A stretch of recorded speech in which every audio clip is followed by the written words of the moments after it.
नमस्कार साथियों। गायत्री संस्थान के डिजिटल प्लेटफॉर्म पर आपका हार्दिक अभिनंदन है। जैसा कि आज आप स्क्रीन पे देख ही पा रहे हैं कि लो आ गई खुशखबरी। वास्तव में आज आप लोगों के लिए एक बहुत बड़ी खुशखबरी है। और खुशखबरी ये कि आज दैनिक भास्कर के माध्यम से आप लोगों को सूचना प्राप्त हुई होगी कि राज्य सरकार के द्वारा जल्द ही 2023 में सेट भर्ती परीक्षा का आयोजन करवाया जाएगा। देखिए, सेट भर्ती परीक्षा का आयोजन एक बहुत लंबे अंतराल के बाद में हो रहा है, लगभग 12 वर्षों के बाद में। क्योंकि इससे पहले जो सेट का आयोजन हुआ था वो 2013 में हुआ था और 2012 में इस भर्ती परीक्षा का नोटिफिकेशन जारी हुआ था। तो एक लंबे अंतराल के बाद में सेट भर्ती परीक्षा आयोजित होने जा रही है, तो ये आप लोगों के लिए एक बहुत बड़ी खुशखबरी की बात है। दूसरी खास बात क्या है कि देखिए, जैसे आप यहाँ देख ही पा रहे हैं कि असिस्टेंट प्रोफेसर बनने का एक बेहतरीन अवसर है। वास्तव में आप लोगों के लिए एक बहुत बड़ी अपॉर्चुनिटी है ये। और अपॉर्चुनिटी ये है कि इस सेट एग्जाम को पास करके आप असिस्टेंट प्रोफेसर बन सकते हैं। वो कैसे? कि जिन विद्यार्थियों के द्वारा नेट का एग्जाम पास नहीं किया जा रहा या किसी कारण से नेट का एग्जाम पास नहीं कर पा रहे, वो विद्यार्थी सेट का एग्जाम पास करके असिस्टेंट प्रोफेसर बन सकते हैं। तो ये एक बहुत बड़ी अपॉर्चुनिटी है आप लोगों के लिए, एक बहुत बड़ा अवसर है आप लोगों के लिए, और इसको जाया मत होने दीजिए आप। तो देखिए, किसी ने बड़े कमाल की बात कही है कि ईश्वर दूसरा दरवाजा खोले बगैर पहले दरवाजे को बंद नहीं करता। तो कुछ दिन 2 दिन पहले ही आरपीएससी के द्वारा आपकी व्याख्याता भर्ती परीक्षा की आंसर की जारी की गई है हिंदी विषय की। और उस हिंदी विषय के आंसर की जारी करने के बाद में जो आप अपना गणित लगा के बैठे थे, जो आप अपने अंकों का विभाजन करके बैठे थे, उसमें से एक बहुत बड़ा उलटफेर हुआ है और कई सारे विद्यार्थी अवसाद में हैं, क्योंकि उनके मार्क्स जो उन्होंने जोड़ रखे थे उससे काफ़ी कम बैठ रहे उनके मार्क्स, तो वो अवसाद में है। तो देखिए, यहाँ पे अभी आपकी व्याख्याता भर्ती परीक्षा का रिजल्ट भी नहीं आया है और उससे पहले ही सरकार के द्वारा ये घोषणा कर दी गई है कि आप लोगों के लिए जल्द ही सेट भर्ती परीक्षा का आयोजन करवाया जाएगा। और आप लोगों के लिए एक असिस्टेंट प्रोफेसर बनने का एक बहुत बड़ा अवसर है। तो जिन विद्यार्थियों के किसी कारण से मार्क्स कम बैठ रहे हैं, तो वो अपनी तैयारी को कंटिन्यू रखें और कंटिन्यू रखते हुए इस एग्ज़ाम की तैयारी करें। हो सकता है कि ईश्वर ने आप लोगों के लिए कुछ बड़ा ही लिख रखा हो। तो आज हम इस क्लास के माध्यम से सेट एग्ज़ाम की बेसिक जानकारी प्राप्त करेंगे और इसकी पूर्ण जानकारी तो हमें तभी प्राप्त होगी जब इसका नोटिफिकेशन आ जाएगा। तो आज इसकी मैं आपसे मोटी मोटी जानकारी साझा करने वाला हूँ इस क्लास के माध्यम से। तो देखिए, असिस्टेंट प्रोफेसर बनने के लिए सेट एग्ज़ाम की प्रोसेस क्या है।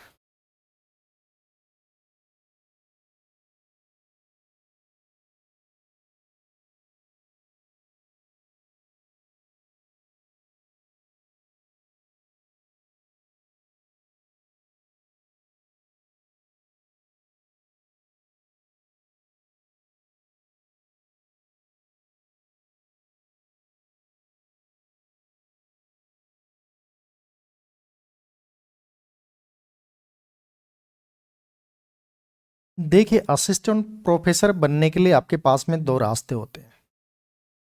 एक रास्ता जाता है नेट एग्ज़ाम के माध्यम से। नेट एग्ज़ाम जब आप पास करेंगे तो आप असिस्टेंट प्रोफेसर बन सकते हैं। नेट एग्ज़ाम पास करने के बाद में आप असिस्टेंट प्रोफेसर का एग्ज़ाम देंगे और आप असिस्टेंट प्रोफेसर बन सकते हैं। दूसरा रास्ता जाता है आपका सेट के माध्यम से। देखिए, यहाँ पे जो नेट होता है ना, इसकी जो फुल फॉर्म होती है वो होती है नेशनल एलिजिबिलिटी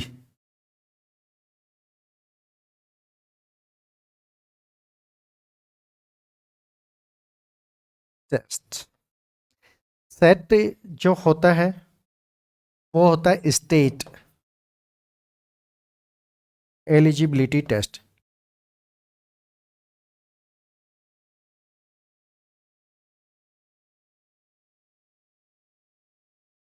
तो देखिए, इस क्लास में मैं आज आपसे नेट को लेकर विस्तार से चर्चा नहीं करूंगा। नेट को लेकर फिर कभी किसी क्लास में मैं विस्तार से परिचर्चा करूंगा आप लोगों के साथ में।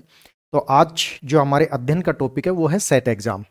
तो देखिए, यहाँ पे आप थोड़ी सी बेसिक बता देता हूँ। नेट नेट जो होता है वो आपका राष्ट्रीय स्तर पर होता है। ये राष्ट्रीय स्तर का एग्जाम है, ये राज्य स्तर का एग्जाम है। और ये लगभग लगभग जो आपका नेट का एग्जाम होता है साल में 2 बार होता है। कोविड के कारण, कोरोना काल में कुछ समय के लिए इसको स्थगित भी कर दिया गया था, फिर साल में 1 बार भी हुआ। वैसे इसकी प्रोसेस है कि साल में 2 बार हो। तो ये होता है राष्ट्रीय स्तर पे, और ये एग्जाम जो आपका होता है राज्य स्तर पे। तो राज्य स्तर पे राज्य सरकार ऐसे कोई बाध्य नहीं है कि इसको साल में 2 बार करवाए, जब उसकी इच्छा होती है तब एग्जाम करवा देते हैं। तो अब ये देखिए ना, एग्जाम जो आपका सेट का एग्जाम था, ये हुआ था पिछली बार जो हुआ 2013 में हुआ था। और जब अब ये जो एग्जाम होने जा रहा है वो 2023 में होने जा रहा है आपका एग्जाम।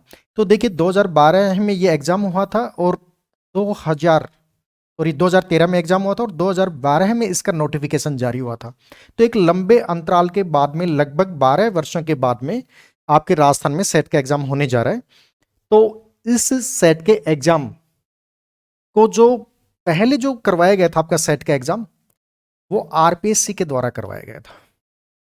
और अब की बार जो एग्जाम होने वाला है, जो उच्च शिक्षा विभाग ने इसकी जो जिम्मेदारी दी है, वो दी है गुरु गोविंद जनजातीय विश्वविद्यालय बांसवाड़ा को। अब की बार उनके द्वारा ये एग्जाम करवाया जाएगा। तो देखिए इसमें नेट एग्जाम की खास बात क्या है, फिर सेट एग्जाम की मैं खास बात बताऊंगा आपको। जो नेट एग्जाम है वो राष्ट्रीय स्तर का एग्जाम है। अगर किसी विद्यार्थी ने नेट का एग्जाम पास कर लिया, तो वो भारत के किसी भी राज्य में अगर असिस्टेंट प्रोफेसर की भर्ती आती है तो वहां पर फॉर्म अप्लाई कर सकता है, अगर उसके पास में नेट की डिग्री है, तो नेट का एग्जाम पास कर रखा था। सेट में क्या होता है कि किसी विद्यार्थी के द्वारा सेट का एग्जाम जो पास किया गया है, किसी राज्य में किसी विद्यार्थी के द्वारा सेट का एग्जाम पास किया गया, तो वह विद्यार्थी जिस राज्य में उसने सेट का एग्जाम पास किया, केवल वहीं पर असिस्टेंट प्रोफेसर बनने के लिए वहां पर फॉर्म अप्लाई कर सकता है। उसी राज्य के अतिरिक्त किसी दूसरे राज्य में नहीं कर सकता। ये सेट का एग्जाम है। तो देखिए एक तो अंतर था ये, और दूसरा अंतर ये था इनमें से कि जो नेट का एग्जाम होता है वो थोड़ा सा हार्ड होता है, थोड़ा कठिन होता है। इसका स्तर जो होता है वो थोड़ा सा कठिन होता है, और जो इसका स्तर जो होता है वो नेट की तुलना में थोड़ा कम होता है। ये थोड़ा सा हार्ड कम होता है, ये ज़्यादा हार्ड होता है। ये दोनों में एक विशेष अंतर है। तो देखिए अब की बार जो राजस्थान में सेट का एग्जाम होने जा रहा है, वो एक बहुत लंबे अंतराल के बाद में होने जा रहा है। इस एग्जाम में क्या है कि जो आपका 2013 में जो एग्जाम हुआ था, तो इसमें 3 प्रश्न पत्र थे। प्रथम प्रश्न पत्र, द्वितीय प्रश्न पत्र और तृतीय प्रश्न पत्र। ये जो 2 प्रश्न पत्र थे, ये जो आपके थे ये विषय के थे, और ये जो आपका प्रथम प्रश्न पत्र था ये मानसिक योग्यता का था। आपका मानसिक योग्यता है, आपका टीचिंग एप्टीट्यूड है। तो इसका ये था प्रथम प्रश्न पत्र। अब देखिए जो आपका नेट का एग्जाम है, इसमें भी पहले 3 प्रश्न पत्र होते थे। अब यहां पर एनटीए ने इसके पैटर्न में कुछ चेंज करके और 2 प्रश्न पत्र रख दिए। तो प्रथम प्रश्न पत्र और द्वितीय प्रश्न पत्र। तो आपका जो सेट का एग्जाम होगा अब की बार, ये जो सेट का एग्जाम होगा, इसका जो पैटर्न होगा वो बिल्कुल नेट का जैसा पैटर्न होगा। हालांकि इतना हार्ड तो नहीं होगा नेट का जैसा, पर जो पैटर्न होगा वो बिल्कुल नेट के जैसा होगा। जो सिलेबस होगा वो भी आपका नेट का जैसा ही होगा इसमें। तो इसमें भी अब की बार जो आपकी पिछली बार आपके 3 प्रश्न पत्र थे इसमें, तो अब की बार यहां पे आपके 2 ही प्रश्न पत्र होने वाले हैं। प्रथम प्रश्न पत्र और द्वितीय प्रश्न पत्र।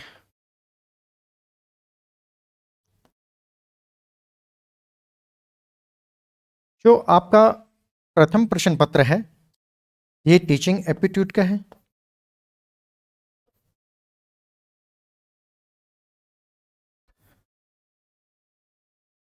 टीचिंग व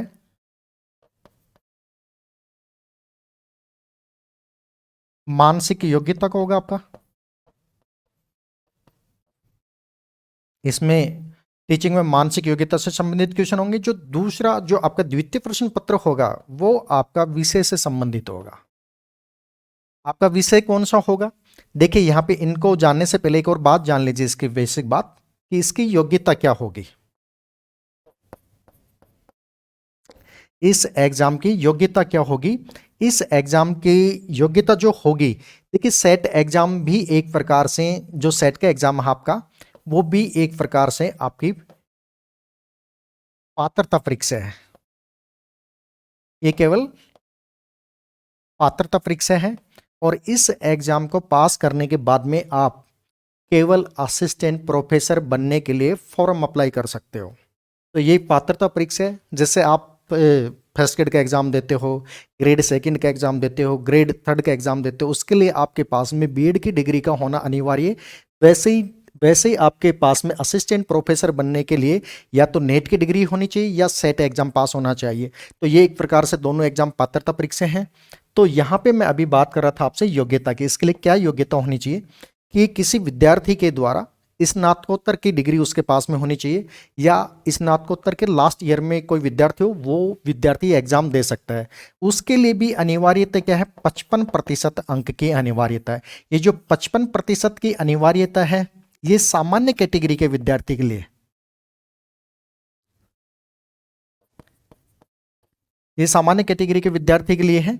और इसमें से जो 55% की अनिवार्यता है, इसमें से 5% अंक की छूट उन कैटेगरियों को है जिनको आरक्षण का लाभ दिया गया है। जो कैटेगरी आरक्षित वर्ग में आती हैं उनको 5% की छूट है। कहने का मेरा मतलब ये है कि जो आरक्षित वर्ग हैं उनके लिए 55% अंक की बाध्यता न होकर केवल 50% अंक की बाध्यता है। एक आपके यहाँ पे सबसे बड़ा डाउट है ईडब्ल्यूएस को लेके, क्या ईडब्ल्यूएस को भी छूट मिलेगी? देखिए, जब 2013 में जब एग्जाम हुआ तो ईडब्ल्यूएस कोई कैटेगरी नहीं थी, और उसके बाद में सरकार के द्वारा सामान्य कैटेगरी में से ही एक कैटेगरी बना दी गई, ईडब्ल्यूएस एक अन्य कैटेगरी बनाई गई, और ईडब्ल्यूएस कैटेगरी को भी आरक्षित वर्ग के अंतर्गत रखा है। तो जहां तक मेरा मानना है, अब की बार ये बात तो स्पष्ट हो पाएगी नोटिफिकेशन आने के बाद में, जहां तक मेरा मानना है तो ईडब्ल्यूएस को भी 5% अंक की छूट मिलनी चाहिए। तो ये है आपकी इसके लिए योग्यता इस एग्जाम के लिए कि आपके पास में स्नातकोत्तर की डिग्री होनी चाहिए, उसमें 55% व आरक्षित वर्ग के लिए 50% अंक होने चाहिए। और जो विद्यार्थी स्नातकोत्तर के लास्ट ईयर में है वो विद्यार्थी भी ये सेट का एग्जाम दे सकता है। तो ये थी हुई इसकी योग्यता। अब हम आते हैं फिर से यहाँ पे प्रथम प्रश्न पत्र में। टीचिंग एप्टीट्यूड व मानसिक योग्यता आपको इसमें देखने को मिलेगी प्रथम प्रश्न पत्र में। द्वितीय प्रश्न पत्र विषय से संबंधित होगा। विषय आपका कौन सा होगा? जो विषय आपने, जिस विषय में आपने स्नातकोत्तर की उपाधि प्राप्त की है, जिस विषय में आपने स्नातकोत्तर डिग्री प्राप्त की है, उस विषय से संबंधित आपका ये दूसरा प्रश्न पत्र होगा। तो देखिए, इसमें जो आपका अब की बार सेट का एग्जाम होने वाला है, उसमें जो प्रथम प्रश्न पत्र होगा, यहाँ पर जो प्रश्नों की संख्या होगी वो 50 होगी प्रथम प्रश्न पत्र में। द्वितीय प्रश्न पत्र में जो प्रश्नों की संख्या होगी वो होगी 100। तो यहाँ पर कुल जो प्रश्नों की संख्या होती है वो होती है 150। कुल जो प्रश्नों की संख्या होगी वो होगी 150। यहाँ पे एक जो आपका क्वेश्चन होगा, जो एक प्रश्न होगा वो आपका 2 अंक का होगा। तो कुल होता है, कुल जो अंक का पेपर होगा, दोनों पेपर जो आपके, दोनों पेपरों का जो कुल अंक भार होगा वो होगा 300 अंक। तो ये दोनों जो प्रश्न पत्र हैं आपके 300 अंक के होंगे आपके। और इसमें एक सबसे खास बात ये है इस प्रश्न पत्र में कि इसमें नेगेटिव मार्किंग नहीं है।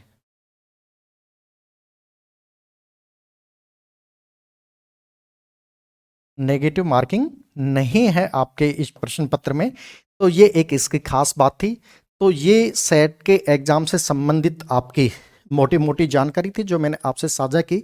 इस एग्जाम के बारे में जो हमें पूर्ण जानकारी मिलेगी वो नोटिफिकेशन आने के बारे में ही जानकारी मिलेगी। जो अभी सूचना है इस एग्जाम को लेके, तो ऐसी सूचना आ रही है कि जनवरी में इस एग्जाम को लेकर फॉर्म अप्लाई होंगे। उसके बाद में मार्च के दूसरे पखवाड़े में ये एग्जाम होने की संभावना है, ऐसी सूचना हम लोगों के पास में है। तो वो मैं आपसे साझा कर ही रहा हूँ। बाकी इस एग्जाम को लेके, सेट के एग्जाम को लेके जानकारी हमें जल्दी मिलेगी।